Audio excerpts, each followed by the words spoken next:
This assault is a long-awaited and long-feared event. If we want to understand its origins, we have to focus on two elements. First of all, imperialism, and secondly, the dynamic of revolution and counter-revolution. It's best to understand imperialism as a global system of inter-capitalist competition and domination.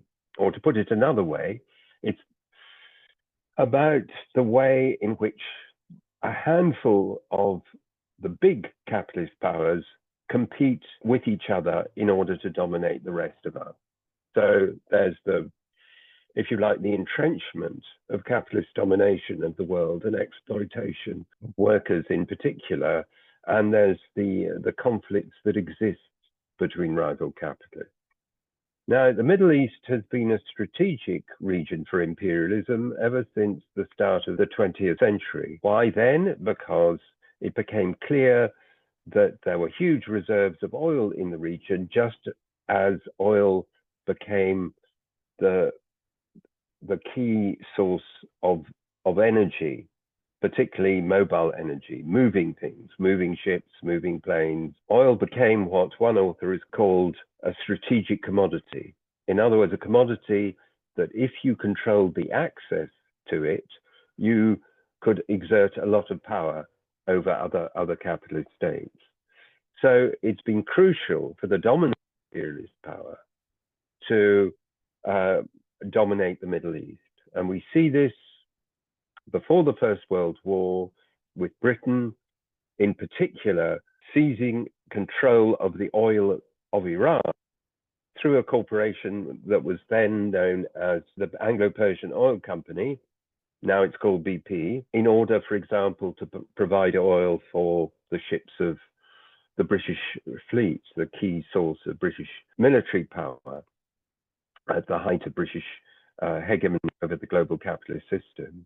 And therefore, when the United States supplants Britain as the dominant imperialist, a pivotal event is the 1950 coup that was organized by the CIA, the Central Intelligence Agency, and the British Secret Intelligence Service to overthrow the elected government, Prime Minister Mossadegh, because he had nationalized the Anglo-Persian Oil Company.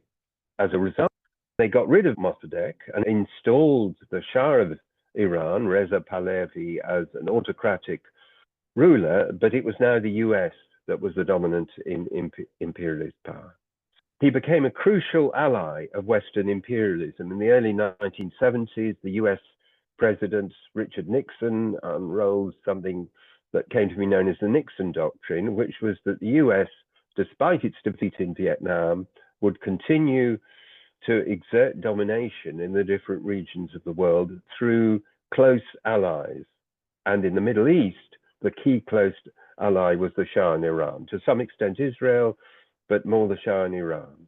And in 78, 79, he was overthrown by mass action, including mass strikes centered on the oil industry. You can imagine how powerful the oil workers were, and then culminating in an insurrection, an armed insurrection in February 1917 that involved a coalition of both the Islamists, who eventually, as I'll explain in a minute, would come to dominate Iran, and the quite substantial far left in Iran.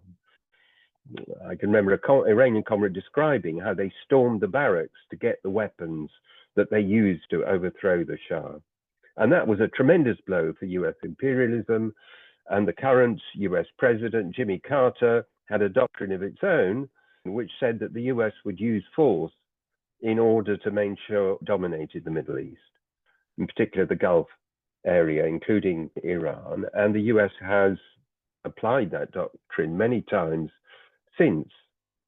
But the huge victory in 78, 79 was overshadowed by the success within Iran of a counter-revolution. In other words, the appropriation of the revolution by the Shia Islamist leader Ayatollah Khomeini and his allies in the Muslim clergy and in forces that identified themselves as Islamist.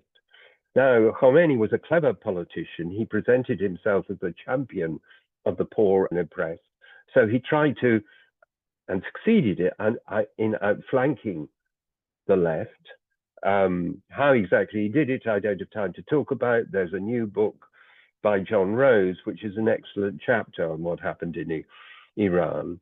And he was able to, on the basis of savage repression that destroyed the left within Iran itself and decapitated the workers' movement, to consolidate the domination of what is now called the Islamic Republic of Iran. Now, although its rhetoric was revolutionary, it is fundamentally a capitalist regime involving economically a combination of state capitalism, state-controlled companies, and large-scale crony capitalism. There's a lot of corruption in Iran. The ultimate arbiter politically is the so-called supreme leader, first Khomeini and then his successor, Khamenei.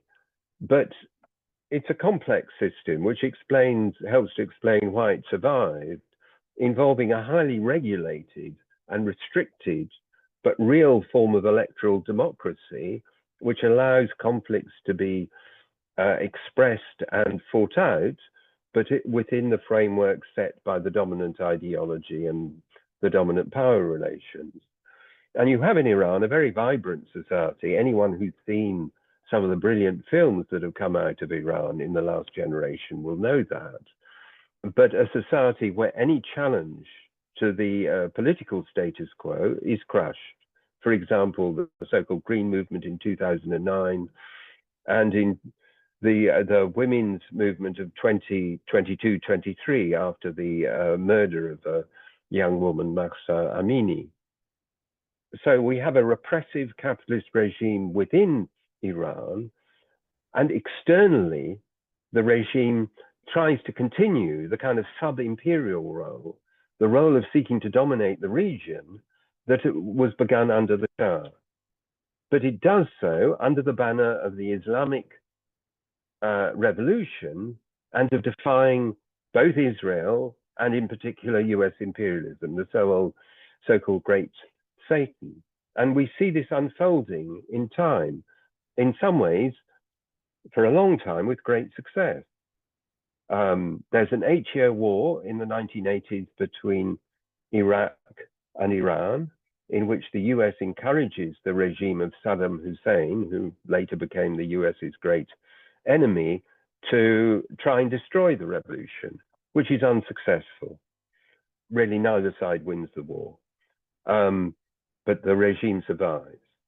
You have simultaneously the Iranian regime intervening in Lebanon, which is caught in civil war and invasions by Israel, and helping to support the development of a mass Shia Islamist armed movement, Hezbollah, the Party of God.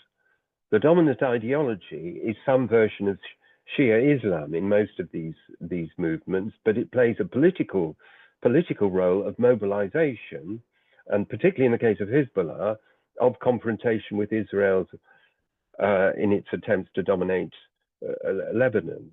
And for a long time, Hezbollah was very successful in this.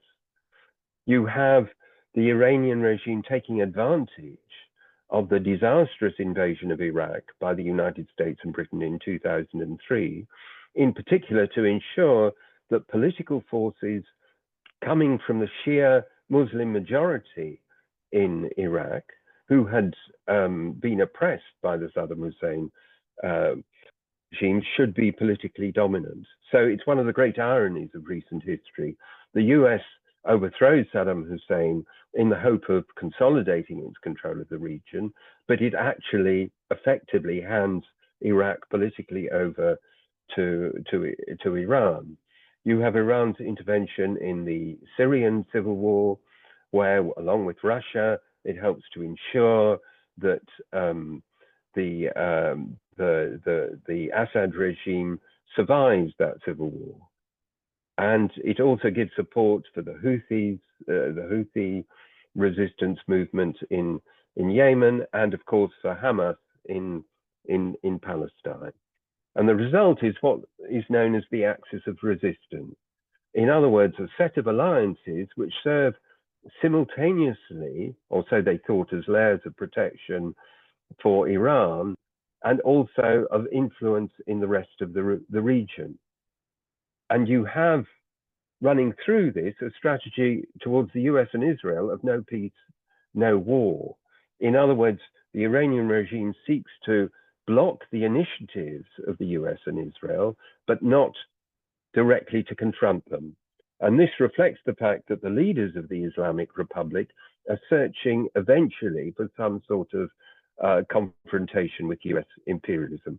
I could give examples of that, but I don't have time. But if people want to raise it in the discussion, that's fine.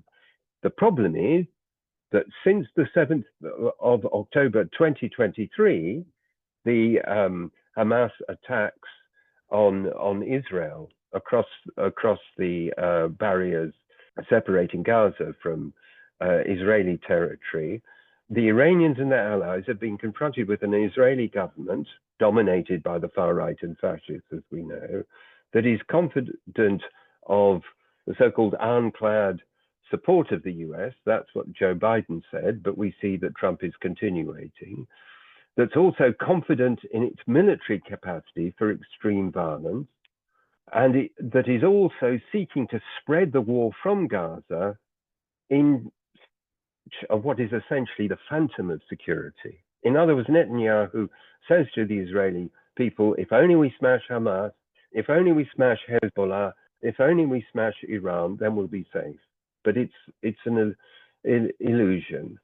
And the mistake that Iran and Hezbollah made was to allow the Israeli Defense Force to concentrate its assault on Hamas in Gaza, the appalling genocidal war that we've seen there, and then to pick them off, so that in September 2024, Israel turns on Hezbollah, massive bombardments, the assassination of Hezbollah activists in various ways, and the killing of the Hezbollah leader Nasrallah.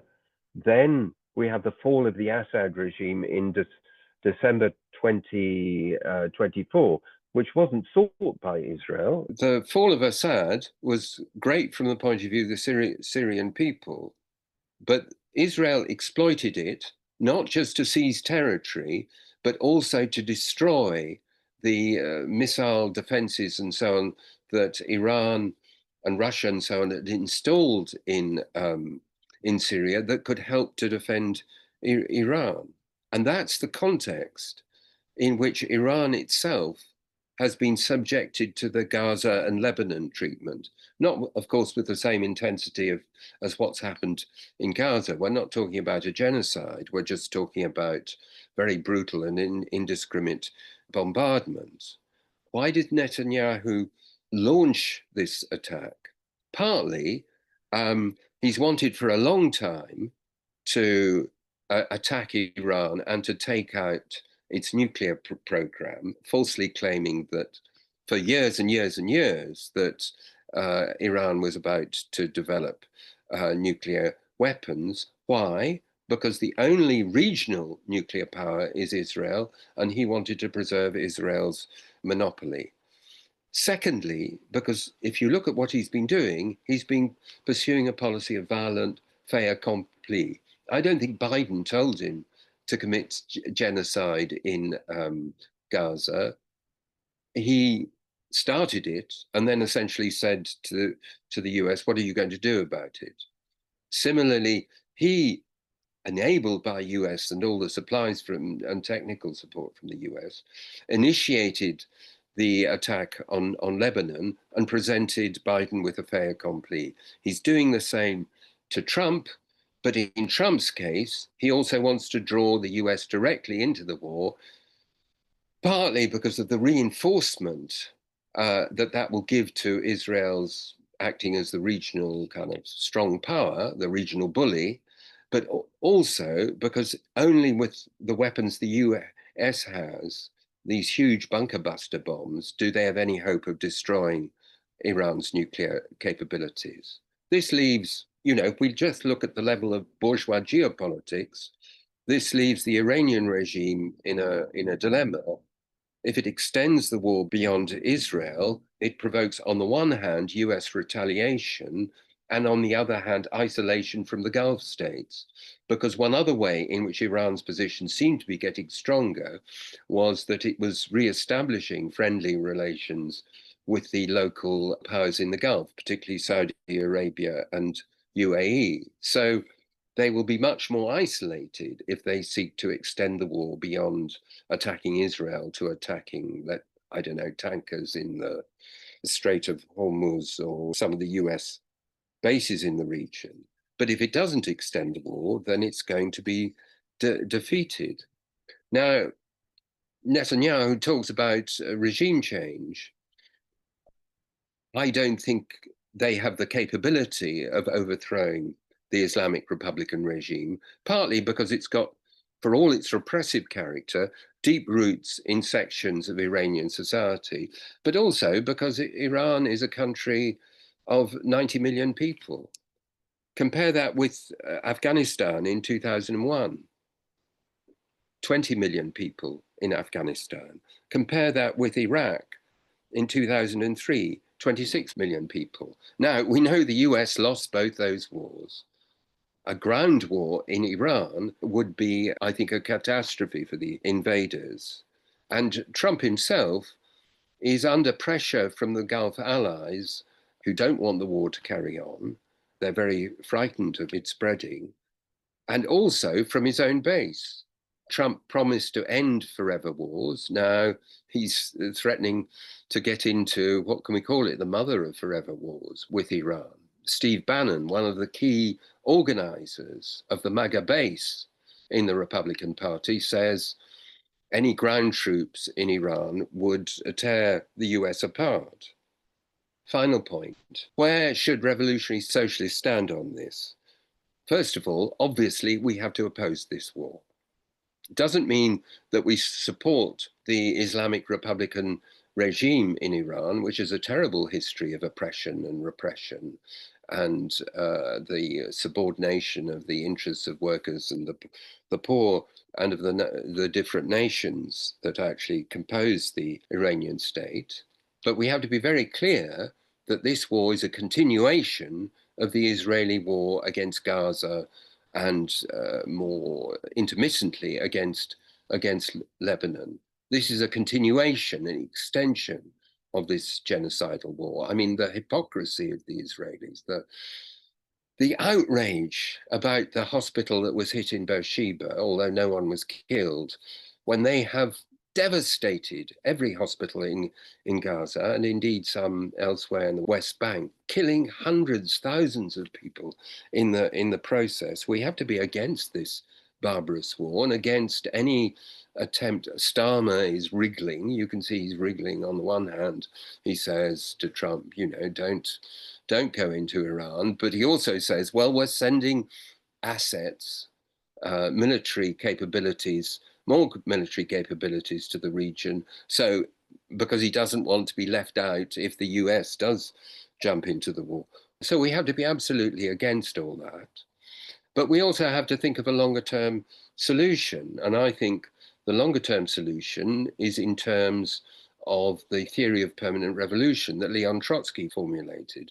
Trotsky argued that to break the power of imperialism, you can't simply have a political change that transfers power from imperialism and its direct agents to the local bourgeoisie. You have to have a social revolution that overthrows the local bourgeoisie. The Iranian regime is fundamentally a bourgeois regime, so it holds back and oppresses the masses and ultimately deals with imperialism. Its methods are the same methods as imperialism: firepower and diplomatic and intelligence maneuvers.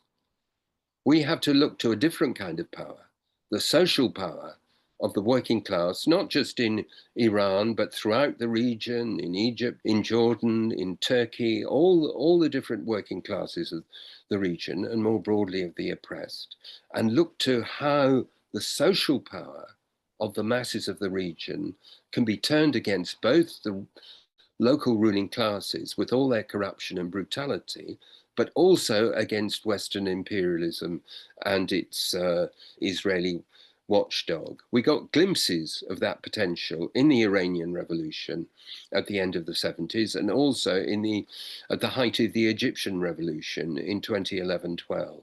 That's what we need to look towards, and we need to do everything we can to support the development of socialist and working class forces in the region that can carry through a revolution the region and indeed the world so badly needs. I'll stop there. Thank you so much, Alex. Now I can ask everyone to ask a question, make a contribution. I would like to say that if you can stick to 3 minutes, so we can get as many people as possible. If people have seen, we've got 180 people on the Zoom call today, which is so impressive. First, I'm going to start with Hamza, followed by a question on the chat. Thank you very much for this session, and special thanks to Comrade Alex. I hope it's okay to call you without titles. I would like to bring 2 points to the discussion, giving my background and being an Arab living most of my life in Jordan, as well as I would leave a question at the end, hopefully for Comrade Alex to answer.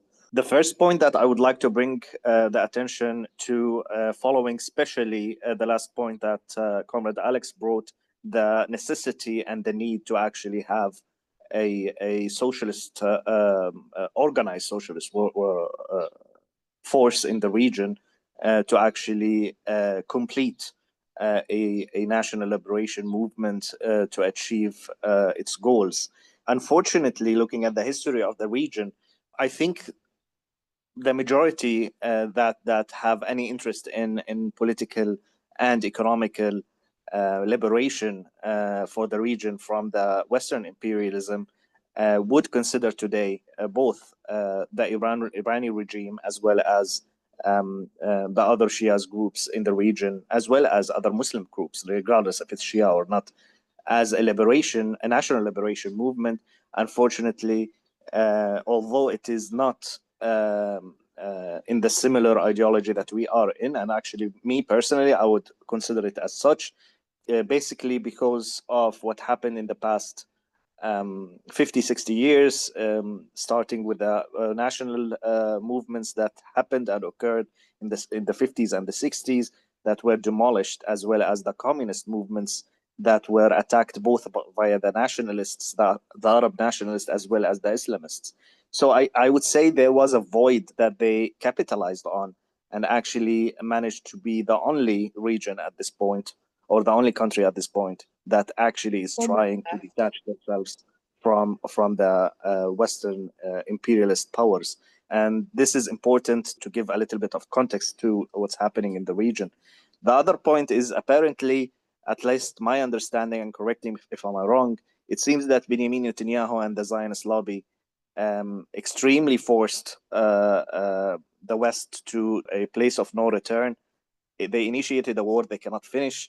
They cannot target the most crucial nuclear plant, which is a Fordo nuclear plant. This is quite crucial to see the collapse, or to capitalize on and see the collapse of the whole mafia-like thug systems around the world. And I would like to leave with a question. Given the situation, I think, is dire, and I believe we are on the brink of a much larger conflict. Would you see China and Russia, well, Russia, maybe it's quite clear their stand right now, but China particularly, would you see they acting upon the situation and actually escalating, both politically or military, against the war in Iran? Thanks very much, Hamza. Now I'm going to read out a question from the chat. It's from Gong Li.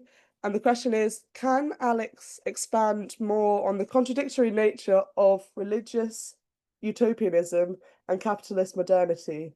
We know the Islamic Republic is not an anti-imperialist regime, but surely there can't be as bad as ISIS or the Khmer Rouge once was. Thanks. So after that, I'm going to bring in Faylene Bobia from the IS in Toronto. Thanks a lot for that, Alex. So I guess my question is, you talked about how, if Trump, if the US actually participates, this could be the mother of all wars and a huge catastrophe. And I wondered if you had thoughts about, what Trump is planning to do. His press secretary the other day basically read a statement from Trump that said he was going to make his decision within the next 2 weeks. And when he's been asked by reporters, it's like, you don't know what I'm going to do. I don't know what I'm going to do.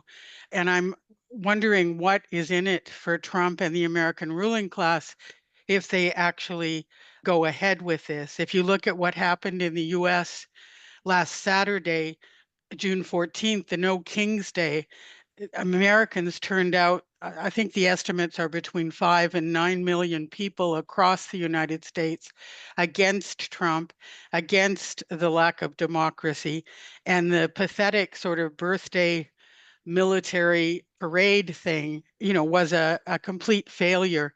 And they're talking about the way that, for example, the soldiers were actually not marching to step, no military discipline. At a couple of points, someone played Fortunate Son over the loudspeakers, which is a famous Creedence Clearwater Revival anti-war song, which I think was also an act of resistance. I'm just wondering if you could talk a little bit about if Trump did decide to take the US into the war, what his considerations would be.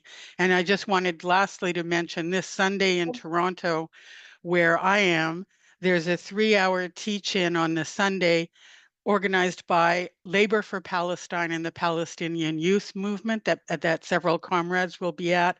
And then there's a rally at the US consulate, Hands Off Iran. So we're going to be doing our bit to try and make sure this doesn't happen. Thanks. Thank you so much, and it's great to hear so many people from across the world. Next, we'll bring in Marnie Holborough. First is around the whole sub-imperialism dynamic, which is so important to our analysis of imperialism. And to what extent is it a question of the tail wagging the dog, in a sense, that Israel, for all sorts of immediate reasons, is pushing this war that actually is somewhat, there must be sections of American capitalism that don't want to see that. So that's one question. So how much is the relationship between the sub-imperialisms dominated by the major imperialisms? That's one question. The second question is the very important thing that you talk of with the question of counter-revolution. It just strikes me because in Ireland we have, I don't know whether it's in the case in other places, but a certain popularity of Stalinist idea, relatively, of the axis of resistance and all, the slogan, all unconditional support for Iran, etc., etc. And the concept, it seems to me, and perhaps you could elaborate a bit on that, and you did already a bit in your talk, but the concept of counter-revolution is fundamentally important to understand why Iran and the so-called axis of resistance is not an axis of resistance at all. This is something that I think we should develop in looking again at the Iranian Revolution, the Arab Spring, etc., to steel our comrades against the arguments coming from that axis of resistance type argument. Thanks, Marnie. After Marnie will be Sasha Simic, then Nico. It's a great question, Alex. I think you're absolutely right about where Trump is at the minute and the problems he's got, especially in terms of his base and promising that he would end the wars. He'd end the war in Ukraine within a day. He'd sort out the Gaza situation and the rest of it. But isn't it also true that there is a big group of ultra-right characters around Trump that have been pushing for a war with Iran for some time? And I'm thinking John Bolton in particular as the kind of head of that particular group. Now, Bolton was sidelined in 2019 and he's now sort of reduced to punditry and stuff like that. But I think he represented a group of ultra hawks within the United States would actually welcome, just almost suicidally welcome, war with Iran. And I wondered what your thoughts were on that. Thanks, Sasha. Nico? I want to ask a question about the role of the British state. you look at Starmer's announcement like around a few weeks ago that the UK will be stepping up its arms production, building arms factories and nuclear submarine and so on. How much is Starmer following in the footsteps of, like, let's say, Tony Blair in being the junior partner of like US imperialism back in the Iraq War? Or like how much of it is the UK trying to establish itself as a more independent, more autonomous regional imperialist power, as we have seen Starmer break away from Trump's abandonment of Ukraine? Thanks, Nico. I'll read out a question from Steve from Leeds. What has happened to the Iranian truck drivers, 400,000 on strike from mid-May in 2025? Now I'll pass it back to Alex. Okay, lots of great questions and comments. Sally and Steve, what do you think the truck drivers in Iran are doing? They're ducking for cover. They're trying to escape the bombardment. I mean, I don't think this is a situation in which a strike is going to continue. I'm sorry about that, but I think it's true. Okay, lots and so many different points. Let me respond then to Hamza. Very nice to hear from you, Hamza. I think we met in Berlin a couple of years ago. So it's great to have you contributing to this discussion. I think that when you say that what Netanyahu is trying to do is to force the US to a point of no return is absolutely right. And I'll come in a minute to the debates that are going on within the US itself. Both you and someone else raised the question of whether Russia or China are going to get involved. No way they're going to get involved. I mean, Putin has been very explicit that he's willing to mediate, but he doesn't have a defense alliance with Iran. And the Chinese are more and more active in the region. They brokered a restoration of diplomatic relations between Saudi Arabia and Iran a couple of years ago, but again, they're not going to get involved. I mean, from their point of view, the more Trump blunders around and makes a mess, it's the better from their point of view, but they're not going to rescue the Iranians. This is one of the striking things.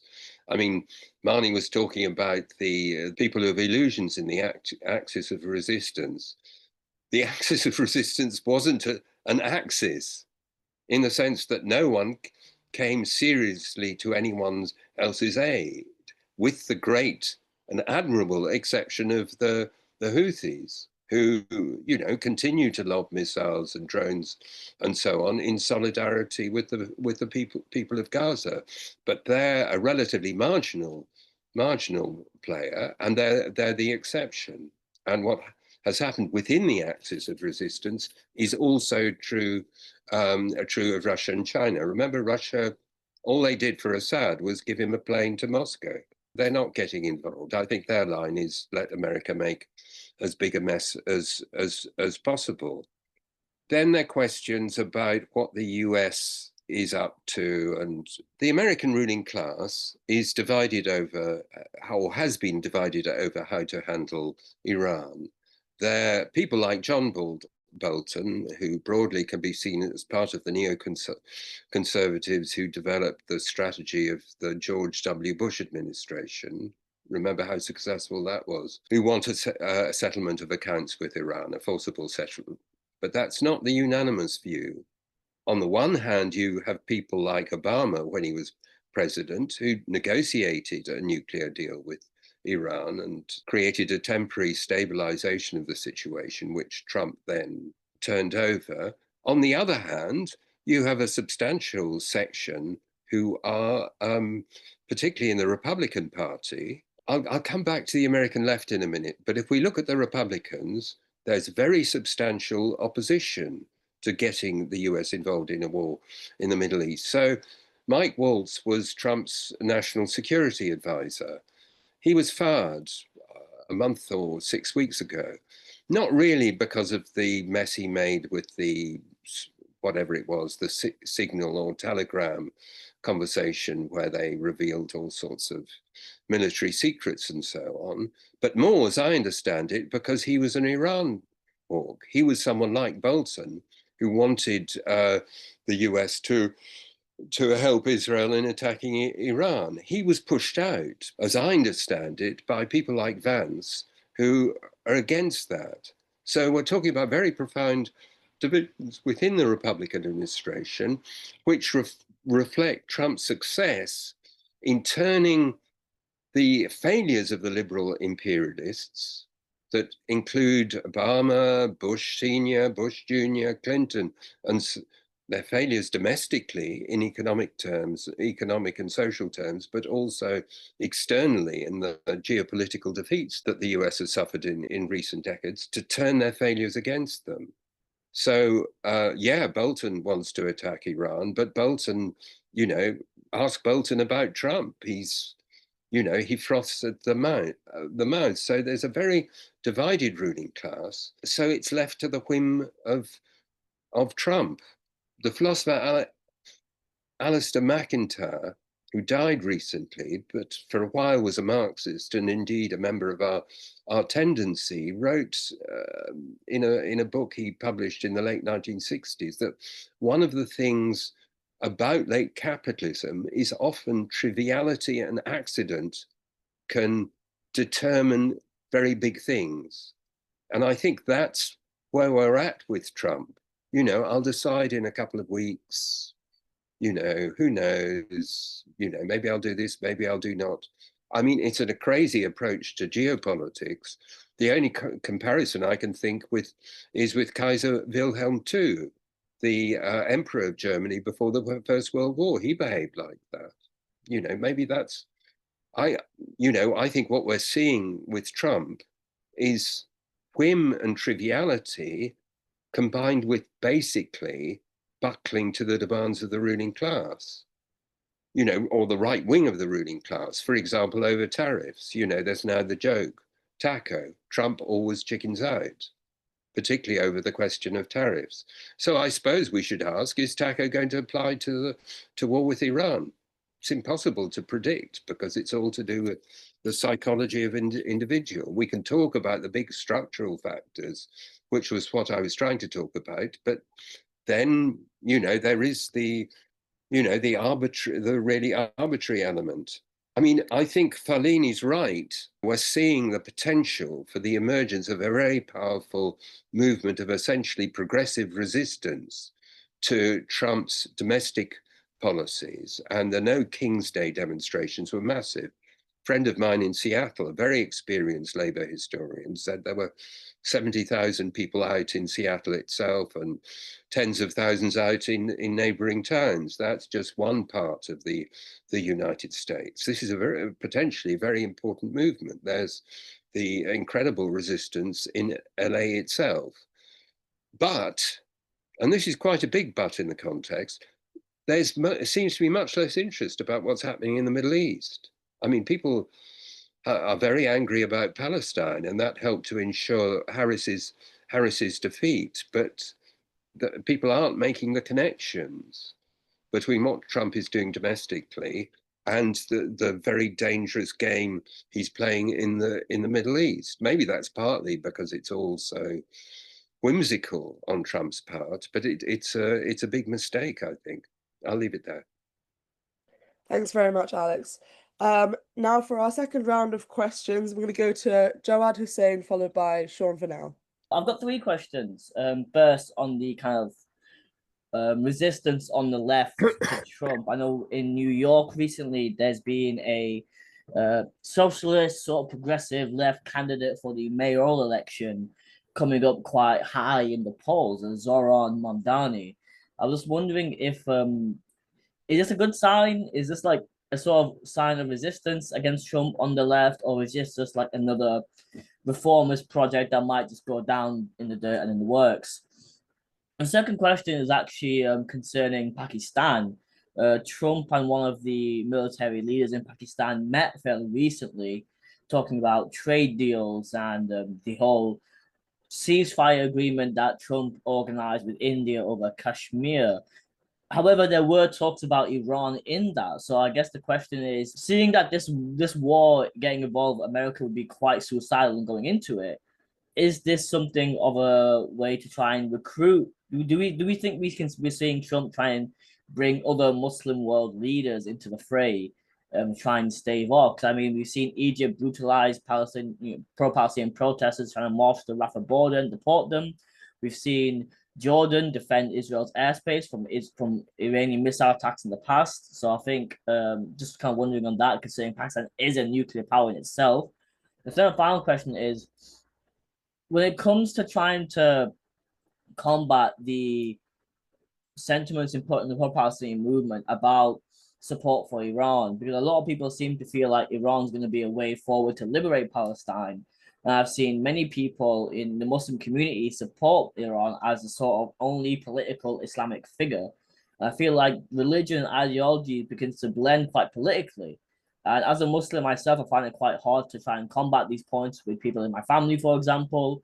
So it's kind of trying to understand, how can we on the left try and maybe sort of utilize a different point of view against what we're seeing, like trying to show a different way forward for Muslims within Britain and the diaspora here in the movement. Thank you. Thank you very much. After Sean Vernell, I will read out a question from online. I just want to say something about the question of how the link that I think Alex finished off, but the failure to link the Palestine question to the economic questions that workers face in America. And it's the same here. And another point that somebody raised about, will this mean that Starmer's war drive will give it extra boost here? And I want to sort of try and look at that in terms of the trade unions. So, see, I think it's right what Alex said about, I mean, how successful will Netanyahu be in provoking the United Kingdom or the United States to come in directly and attack?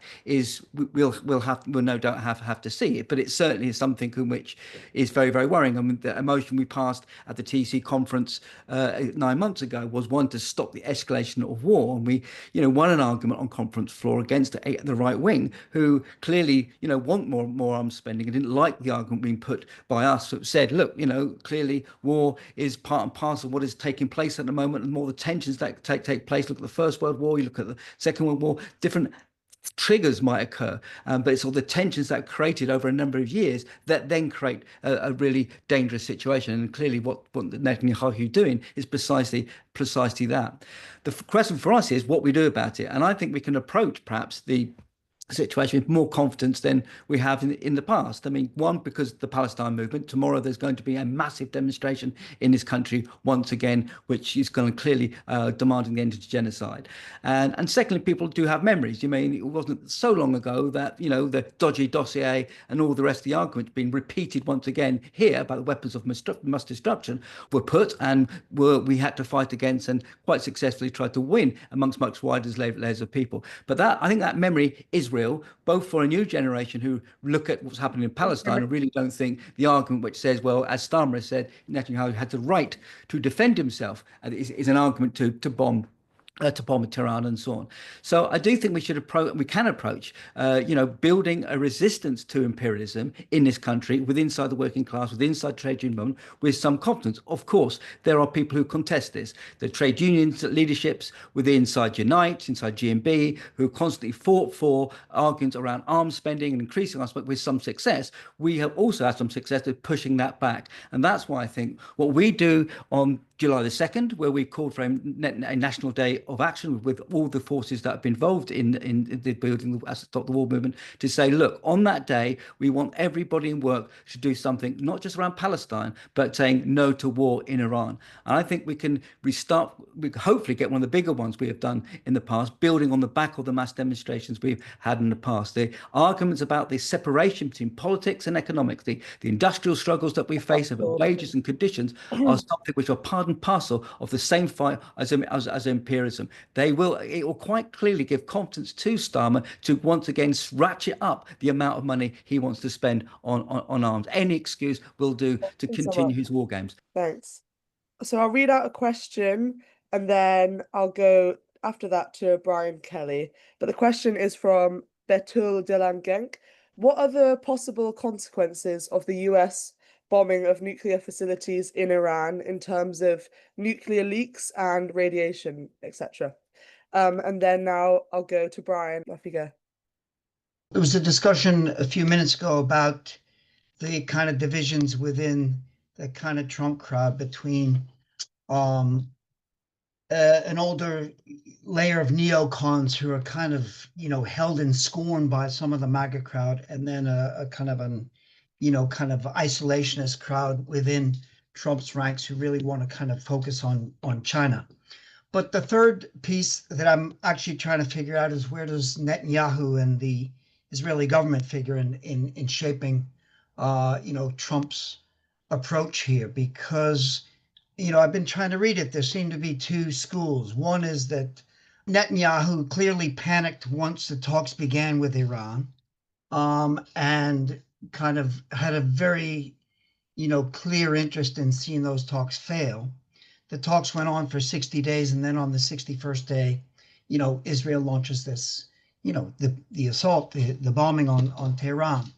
Israel has, under Netanyahu, has a very definite, shown their hand in wanting the talks to fail. They don't want this to go anywhere. And then on the other side, you can read in a lot of the Israeli press, and Jerusalem Times, I had a good article, I think, on how they argue that the Israeli assault was carried out in full coordination with their U.S.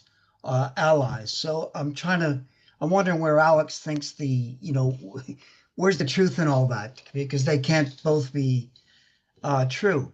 And then, when you bring in the Israeli government, very powerful influence in Washington, and I don't think we should shy away from saying that. They don't run U.S. imperial policy, but they certainly have 1 minute. power there. I'm just wondering, if you talk about these divisions within the ranks of MAGA, how does the Netanyahu government try to position itself to, turn Trump? I think he's open to be turned to, providing the bunker busters and that sort of thing. But interested to hear what his take on that. Thank you. Next, I'll go to Gary McFarlane, followed by Keith Prince. I was at a mosque today giving out leaflets for a national demonstration for Palestine taking place in London tomorrow. A couple of points that came up from the people attending the mosque when we were giving out the flyers was, on the one hand, there's the idea that because of the Iran war, people are going to forget about Gaza, and that perhaps this was part of the plot, if you like, by Western imperialism and the Zionists. Obviously, that is a factor in the sense that they want to be able to get on with fighting the Iran war whilst finishing off the Palestinians in Gaza with, 80 people a day dying, being murdered on the food queues for the aid that doesn't really exist. So there's that aspect, and also fears that others have. One person talked about, well, I don't support Iran because of what they did in Syria. And you get a more left-wing version of that, well, the regime is anti-gay and all the things that Alex talked about in terms of their counter-revolutionary origin, and therefore we shouldn't really care too much about what Israel does to them. So that's two factors there. The question about how the sub-imperialisms and the main imperialisms interplay, I think maybe there's a couple of edge cases that we should consider, such as if Iran does have its back to the wall, if Iran looks like it's going to lose big time.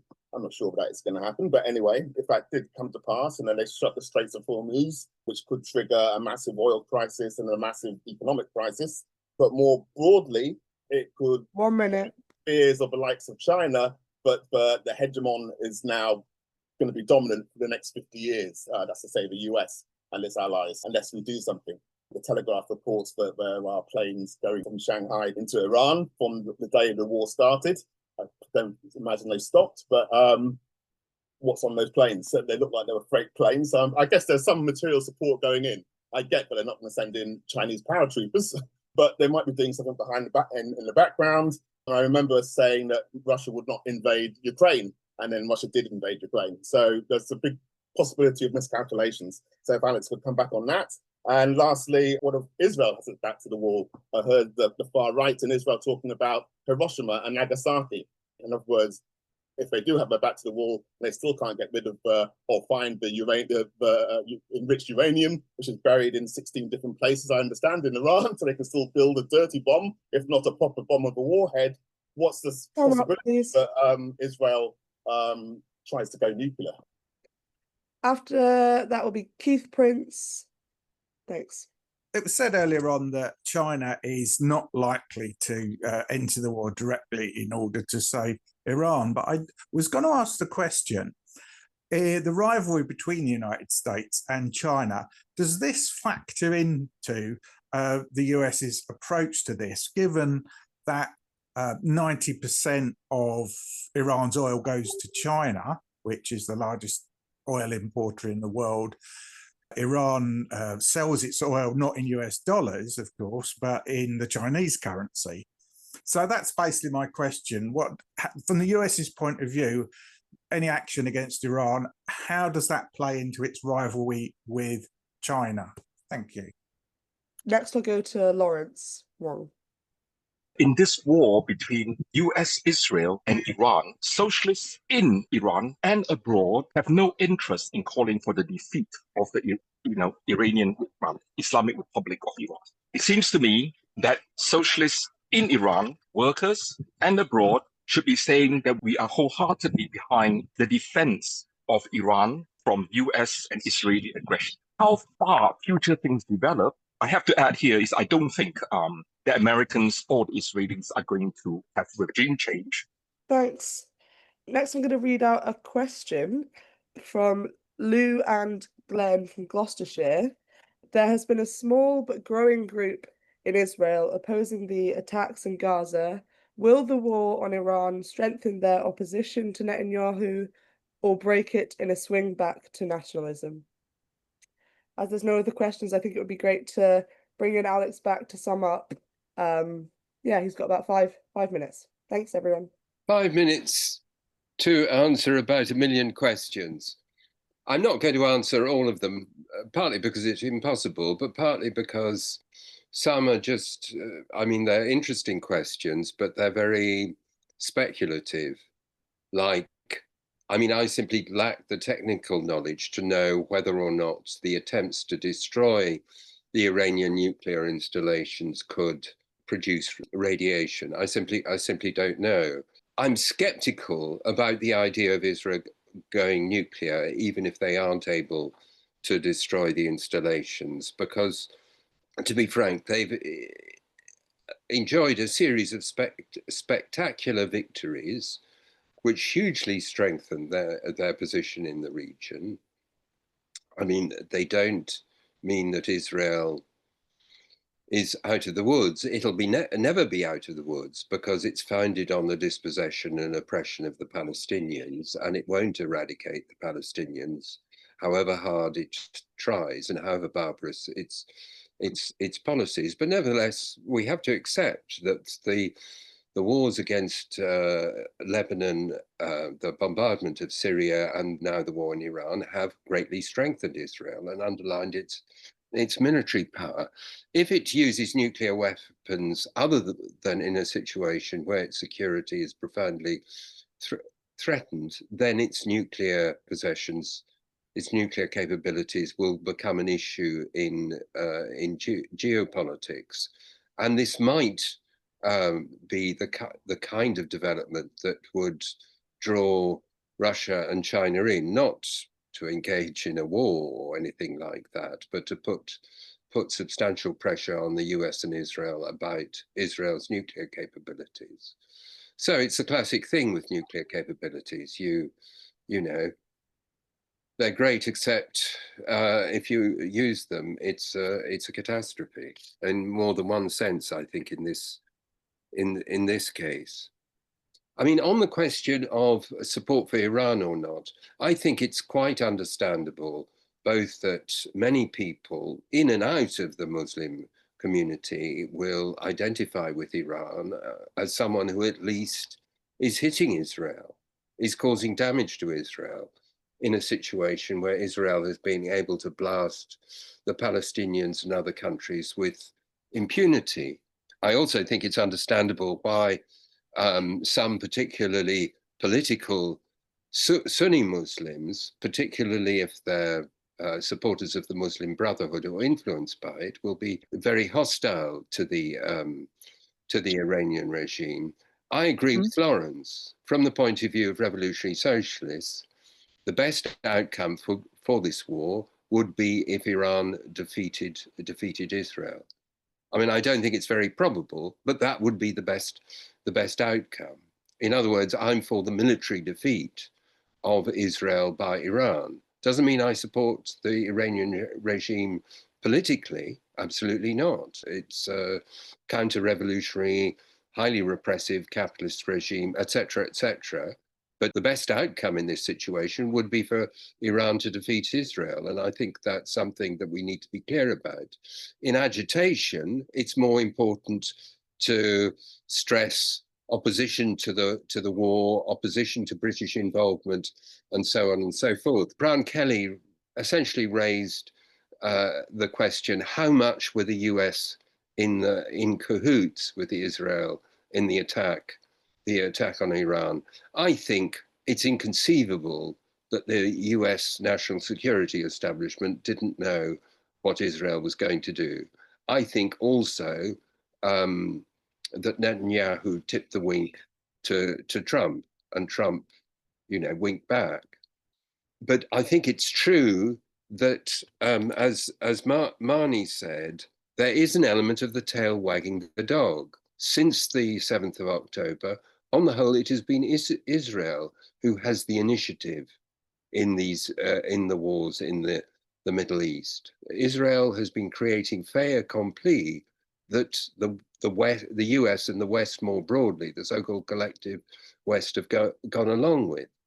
How far this is going to go isn't clear. It partly depends on, how disastrous the outcome of this war is. We already see the kind of political pressures that are building up in solidarity with Palestine, and I don't believe are going to go away because of the slaughter that continues, as Brown was saying. Gary said, he didn't exactly say this, but he said you can't rule out China coming in to support Iran.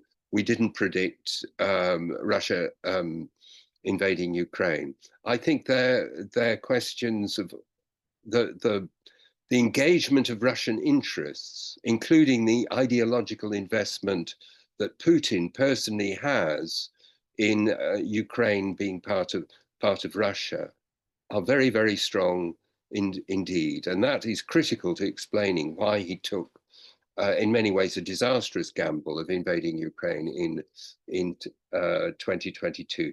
The Chinese are much more cautious and much more patient. I mean, there was an interesting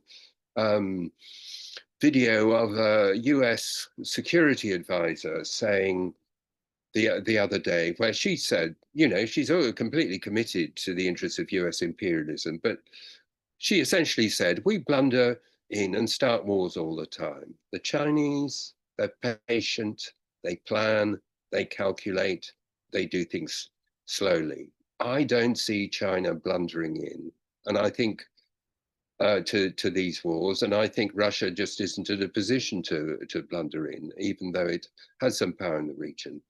But in conclusion, I want to go back to what Sean Vernell was talking about, which relates, of course, to Britain's involvement in all this. I think the rearmament program is really about Europe, and particularly Russia. But it's true that it also helps to the extent that British defence spending rises, it helps to foster the illusion of Britain as a global power and all that sort of nonsense. The British ruling class, though, like all European ruling classes, is in a muddle. They agree that they want to increase defence spending. They're scared of Russia, but they're also doing it well, they don't really know exactly why they're doing it. Are they doing it to appease Trump, or to substitute for the military security that the US, before Trump, provided Europe? There's a degree of strategic confusion on the part of British and other European ruling classes, but they're still going ahead with the rearmament, which is dire in terms of both the dangers of war and the transfer of resources from what people really need, for example, disability benefits and so on. And therefore, I think it's very important to campaign against Starmer's rearmament program and to put it into the context of the broader dangers, the dangers of war in Europe, although I think, famous last words, they're relatively small, because I don't think Putin wants to roll the tanks westwards to the Channel or anything like that, but also the way in which British imperialism, a relatively weak imperialism, is implicated in the broader crisis of Western imperialism, which is most visible in the Middle East.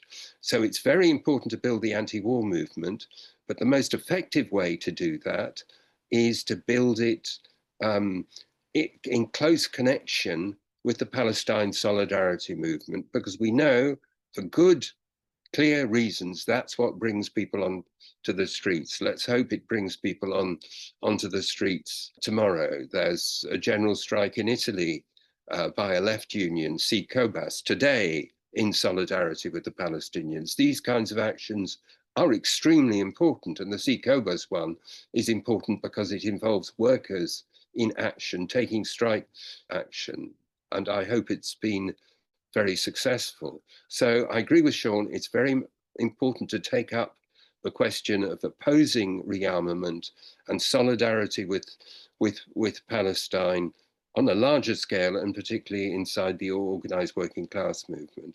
But we also have to build an opposition to the system itself. And that means building revolutionary socialist organization in Britain and in other parts of the world, including in the Middle East itself, where the international socialist tendency to which the SWP belongs has a real presence. And therefore, if there are people who participated in this discussion and who are convinced by our arguments, please join us, whether you're in Britain or somewhere else. Thank you very much. Thank you so much, Alex, for that. I hope everyone that was on the Zoom call has found that really helpful. I have two quick announcements. We've got an event coming up called Marxism Festival from the 3rd to the 6th of July. You can talk about all the issues of the left, from climate change to imperialism to anti-racism. Alex will be speaking at the event Marxism in central London.